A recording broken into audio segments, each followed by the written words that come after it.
ओम नमः शिवाय। जय श्री राम। राधे राधे दोस्तों। तो कैसे हैं आप सभी लोग? तो आपके समक्ष फिर से मैं आज हाजिर हूँ। तो आज हम लोग जो है श्रीमद् भगवत गीता के जो महात्म कोड नंबर 16 है, ठीक है, उसका हम लोग जो है अध्यायवार जो है पाठ कर रहे हैं। तो आज मैं आपके समक्ष अध्याय नंबर 5 का पाठ करके सुनाऊंगा। और तो भगवान को एकाग्रचित्त ध्यान करते हुए उनको सुने।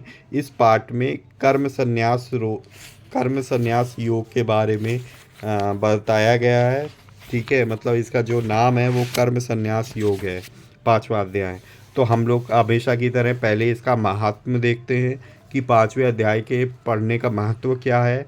हम श्लोक नहीं पढ़ते हैं, डायरेक्ट जो है हिंदी पढ़ते हैं, क्योंकि श्लोक सभी को समझ में नहीं आएंगे। ठीक है, और वीडियो काफ़ी लंबा हो जाएगा, इसलिए हम इसकी हिंदी व्याख्या महात्म और हिंदी व्याख्या देखते हैं श्लोकों की। ठीक है, तो चलिए स्टार्ट करते हैं।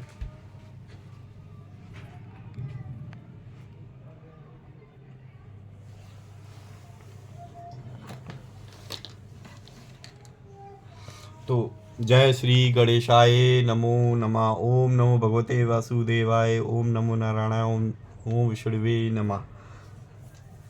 तो श्रीमद् भगवत गीता जी के 5वें अध्याय का महात्म मैं आपको बतलाता हूँ। श्री भगवान कहते हैं कि हे देवी, अब तक लोगों द्वारा सम्मानित 5वें अध्याय का महात्म संक्षेप से बतलाता हूँ। सावधान होकर सुनो। मध्य देश में पुरुकुत्सपुर नामक एक नगर है।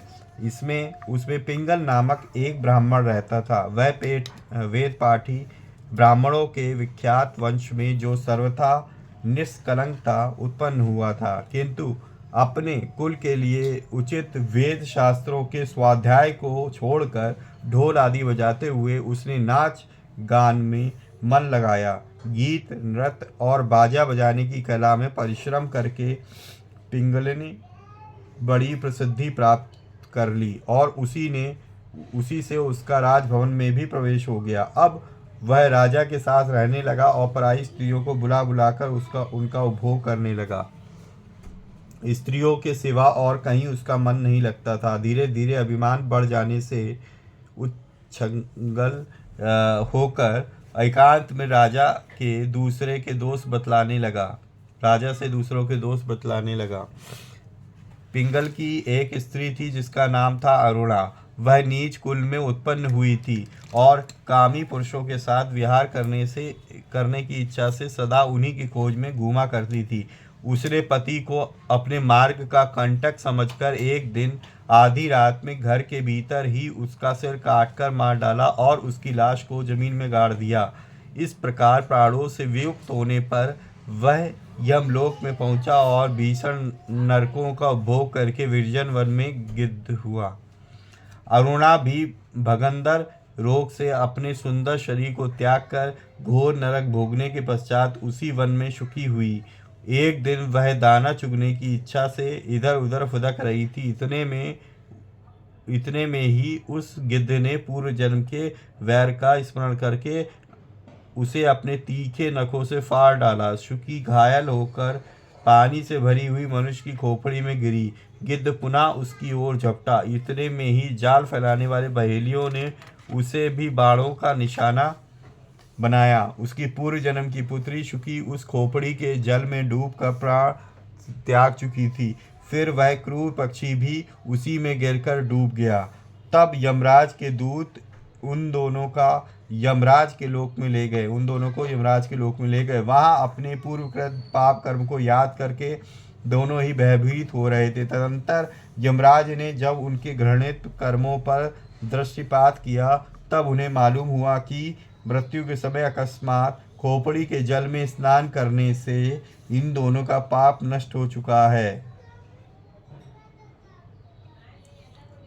तब उन्होंने उन दोनों को मनोवांछित लोक में जाने की आज्ञा दी। यह सुनकर अपने पाप को याद करते हुए वे दोनों बड़े विस्मय में पड़े और पास जाकर धर्मराज के चरणों में प्रणाम करके पूछने लगे, हे भगवान, हम दोनों ने पूर्व जन्म में अत्यंत घृणित पाप का संचय किया है, फिर हमें मनोवांछित लोकों में भेजने का क्या कारण है, बताइए। यमराज जी ने कहा, गंगा के किनारे वट नामक एक उत्तम ब्रह्मज्ञानी रहते थे।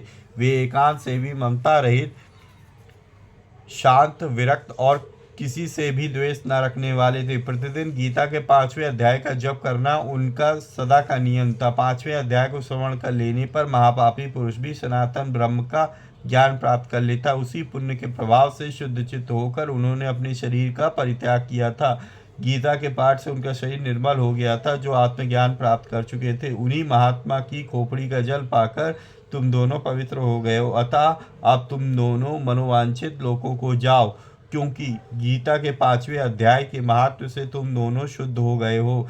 श्री भगवान कहते हैं, सबके प्रति समान भाव रखने वाले धर्मराज जी के द्वारा इस प्रकार समझाए जाने पर वे दोनों बहुत प्रसन्न हुए और विमान पर बैठकर वैकुंठ धाम को चले गए। ठीक है, तो दोस्तों ये था हमारे पास 5वें अध्याय का महत्व। अब हम लोग जो है इसकी हिंदी व्याख्या समझेंगे 5वें अध्याय में। ठीक है, तो ओम श्री परमात्मने नमः। 5वां अध्याय जो कि कर्म संन्यास योग से वितरित है। कर्म संन्यास योग इसका शीर्षक है।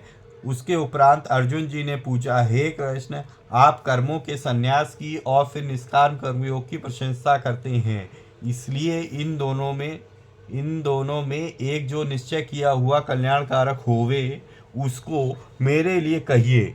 इस प्रकार अर्जुन जी के पूछने पर श्री कृष्ण महाराज बोले, हे अर्जुन, कर्मों का संन्यास अर्थात मन, इंद्रियों और शरीर द्वारा होने वाले संपूर्ण कर्मों में कर्तापन का त्याग और निष्काम कर्मयोग अर्थात समत्व बुद्धि से भगवत अर्थ कर्मों का करना, ये दोनों ही परम कल्याण करने वाले हैं। परंतु उन दोनों में भी कर्मों के संन्यास से निष्काम कर्मयोग साधन में सुगम होने से श्रेष्ठ है। इसलिए हे अर्जुन, जो पुरुष न किसी से द्वेष करता है और न किसी की आकांक्षा करता है, वह निष्काम कर्मयोगी सदा सन्यासी ही समझने योग्य है, क्योंकि राग द्वेष आदि द्वंद्वों से रहित हुआ पुरुष सुख पूर्वक संसार रूप बंधन से मुक्त हो जाता है। हे अर्जुन, ऊपर कहे हुए संन्यास और निष्काम कर्मयोग को मूर्ख लोग अलग अलग फल वाले कहते हैं, ना कि पंडित जन, क्योंकि दोनों में से एक में भी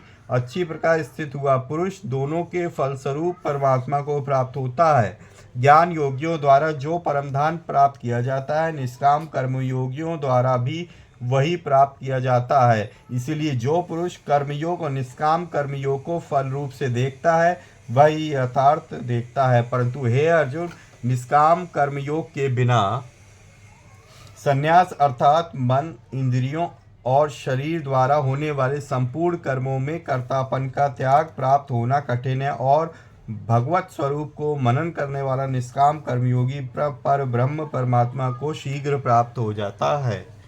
वश में किया हुआ है शरीर जिसके ऐसा जितेंद्रिय और विशुद्ध अंतःकरण वाला एवं संपूर्ण प्राणियों के आत्मस्वरूप अपरमात्मा में एक ही भाव हुआ निष्काम कर्मयोगी कर्म करते हुआ भी लिपायमान नहीं होता। हे अर्जुन, तत्व को जानने वाला सांख्य योगी तो देखता हुआ, सुनता हुआ, स्पर्श करता हुआ, सूंघता हुआ, भोजन करता हुआ, गमन करता हुआ, सोता हुआ, श्वास लेता हुआ, बोलता हुआ, त्यागता हुआ, ग्रहण करता हुआ तथा आँखों को खोलता और मीचता हुआ भी सब इंद्रियां अपने अपने अर्थों में बरत रही है। इस प्रकार समझता हुआ निसंदेह ऐसे माने कि मैं कुछ भी नहीं कर सकता हूँ। परंतु हे अर्जुन, देहाभिमानियों द्वारा यह साधन होना कठिन है और निष्काम कर्मयोग सुगम है, क्योंकि जो पुरुष सब कर्मों को आत्मा में अर्पण करके और आसक्ति को त्याग कर कर्म करता है, वह पुरुष जल से कमल के पत्ते के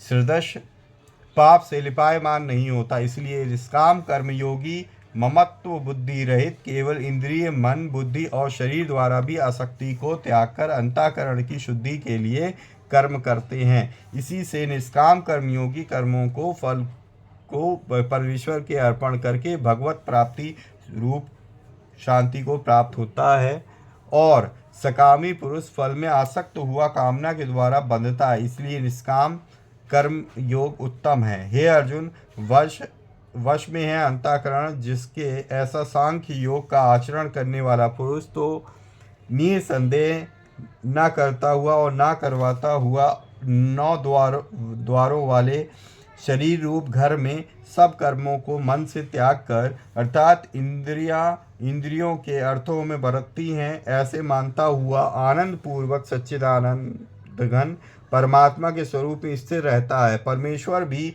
भूत प्राणियों के न कर्तापन को और न कर्मों के फल संन्यास को वास्तव में रचता है, किंतु परमात्मा के सकाश से प्रकृति ही बरतती है तथा अर्थात गुण में ही गुणों में बरत रहे हैं। सर्वव्यापी परमात्मा न किसी के पाप कर्मों को और न किसी के शुभ कर्म को भी ग्रहण करता है, किंतु माया के द्वारा ज्ञान ढका हुआ है, इससे सब जीव मोहित हो रहे हैं। परंतु जिनका वह अंतःकरण अज्ञान आत्मज्ञान द्वारा नाश हो गया है, उनका वह ज्ञान सूर्य के सदृश उस सच्चिदानंद घन परमात्मा को प्रकाशता है, अर्थात परमात्मा के स्वरूप को साक्षात करता है।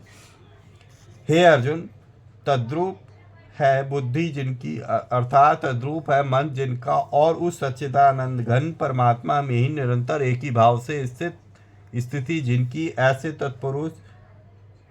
ऐसे तत्परायण पुरुष ज्ञान के द्वारा पाप रहित हुए अपुनरावृत्ति को अर्थात परम गति को प्राप्त होते हैं। ऐसे वे ज्ञानी जन विद्या और विनय युक्त ब्राह्मण में तथा गौ हाथी कुत्ते और चांडाल में भी समभाव से देखने वाले ही होते हैं। इसलिए जिनका मन समत्व भाव में स्थित है, उनके द्वारा जीवित अवस्था में ही संपूर्ण संसार जीत लिया गया, अर्थात वे जीते हुए ही संसार से मुक्त हैं, क्योंकि सच्चिदानंद घन परमात्मा निर्दोष और सम है। इससे वे सच्चिदानंद घन परमात्मा में ही स्थित है। जो पुरुष प्रिय को अर्थात जिसको लोग प्रिय समझते हैं, उसको प्राप्त होकर हर्षित नहीं हो, और अप्रिय को अर्थात जिसको लोग अप्रिय समझते हैं, उसको प्राप्त होकर उद्वेगवान ना हो, ऐसा स्थिर बुद्धि संशय रहित ब्रह्मवेत्ता पुरुष सच्चिदानंद घन ब्रह्म परमात्मा में एक ही भाव से नित्य स्थित है। बाहर के विषयों में अर्थात सांसारिक भोगों में आसक्ति रहित अंतःकरण वाला पुरुष, अंतःकरण में जो भगवत ध्यान जनित आनंद है उसको प्राप्त करना होता, और वह पुरुष सच्चिदानंद घन पार ब्रह्म परमात्मा योग में एक ही भाव से स्थित हुआ अक्षय आनंद को अनुभव करता है। जो यह इंद्रिय तथा विषयों के संयोग से उत्पन्न होने वाले सब भोग हैं, वे यद्यपि विषयी पुरुषों को सुख रूप भासते हैं, तो भी निसंदेह दुख के ही हेतु हैं और आदि अंत वाले अर्थात अनित्य हैं। इसलिए हे अर्जुन, बुद्धिमान विवेकी पुरुष उनमें नहीं रमता। जो मनुष्य शरीर के नाश होने से पहले ही काम और क्रोध से उत्पन्न वेग को सहन करने में समर्थ है, अर्थात काम क्रोध को जिसने सदा के लिए जीत लिया, वह मनुष्य इस लोक में योगी है और वही सुखी है। जो पुरुष निश्चय करके अंतरात्मा में सुख वाला है और आत्मा में ही आराम वाला है, तथा जो आत्मा में ही ज्ञान वाला, वह सच्चिदानंद घन परमात्मा के साथ एक ही भाव हुआ सांख्य योगी शांत ब्रह्म को प्राप्त होता है। नाश हो गए हैं सब पाप जिनके, तथा ज्ञान करके निवृत्त हो गया है संशय जिनका, और संपूर्ण भूत प्राणियों के हित में है रति जिनकी, एकाग्र हुआ है भगवान के ध्यान में चित्त जिनका, ऐसे ब्रह्मवेत्ता पुरुष शांत पर ब्रह्म को प्राप्त होते हैं। काम क्रोध से रहित जीते हुए चित्त वाले पर ब्रह्म परमात्मा का साक्षात्कार किए हुए ज्ञानी पुरुषों के लिए सब ओर से शांत पर ब्रह्म परमात्मा ही प्राप्त है। हे अर्जुन, बाहर के विषय भोगों को न चिंतन करता हुआ बाहरी त्याग कर और नेत्रों की दृष्टि को भ्रकुटी के बीच में स्थित करके तथा नासिका में विचरण वाले प्राण और अपान वायु को सम करके जीती हुई है इंद्रियां, मन और बुद्धि जिनकी, ऐसा जो मोक्ष परायण मुनि परमेश्वर के स्वरूप का निरंतर मनन करने वाला मुनि इच्छा भय और क्रोध से रहित है, वह सदा ही मुक्त है। और हे अर्जुन, मेरा भक्त, मेरे को यज्ञ और तपों का भोगने वाला और संपूर्ण लोकों के ईश्वरों का भी ईश्वर तथा संपूर्ण भूत प्राणियों का सुहृद अर्थात स्वार्थ रहित प्रेमी ऐसा तत्व से जानकर शांति को प्राप्त होता है और सच्चिदानंद घन परिपूर्ण शांत ब्रह्म के सिवा उसकी दृष्टि में और कुछ भी नहीं रहता, केवल वासुदेव ही वासुदेव रह जाता है। इति श्रीमद् भगवद गीता रूपी उपनिषद एवं ब्रह्म विद्या तथा योग शास्त्र विषयक श्री कृष्ण और अर्जुन के संवाद में कर्म संन्यास योग नामक 5वां अध्याय।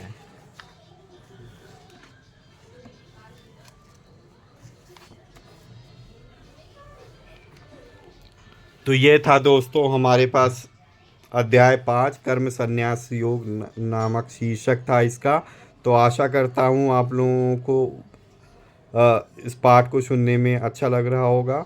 ठीक है, तो अगर आप लोगों को इस तरीके का पाठ अच्छे लग रहे हैं, ठीक है, तो प्लीज़ अपने फ्रेंड सर्किल में, ग्रुप्स में, परिवारजनों में, ठीक है, जानने वालों में इसको शेयर करें ताकि ज़्यादा से ज़्यादा लोग इस पाठ को सुन सकें और इसका आनंद उठा सकें और पुण्य प्राप्त कर सकें।